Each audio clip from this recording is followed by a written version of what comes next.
গ্রামে একটি কুকুর ভীষণ ক্ষুধার্ত হয়ে খাবারের সন্ধানে ঘুরছিল।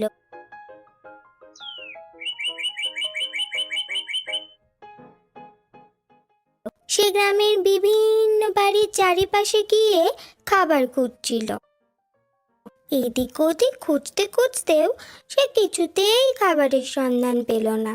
এমন সময় হঠাৎ সে একটি মাংসের দোকান দেখতে পেল। মাংস দেখে তার ক্ষুধা আরও বেড়ে গেল। সে আর লোভ সামলাতে পারছিল না। তখন সে মনে মনে ভাবলো, ইস, এই মাংসের দোকান থেকে যদি এক খণ্ড মাংস তুলে নিতে পারতাম। যেমন বলা তেমন কাজ। সে সঙ্গে সঙ্গে দোকান থেকে এক খণ্ড মাংস মুখে তুলে নিল। মাংস খণ্ডটা মুখে করেই সে দৌড়ে পালালো। দৌড়তে দৌড়তে সে অনেকটা পথ চলে এলো। পথে পড়ল একটা নদী। সেই নদীর ওপরে ছিল একটা সাঁকো। ওই সাঁকোর উপর দাঁড়িয়ে সে জলের দিকে তাকালো। নদীর জলে তখন সে নিজের ছবি দেখতে পেল।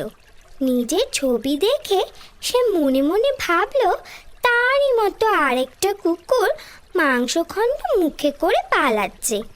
এই দৃশ্য দেখে লোভী কুকুরটা আর স্থির থাকতে পারল না। ওই কুকুরটার মুখের থেকে মাংসখণ্ডটা তার নেওয়াই চাই। লোভী কুকুরটা ঘেউ ঘেউ করে জলের মধ্যে ঝাঁপিয়ে পড়ল।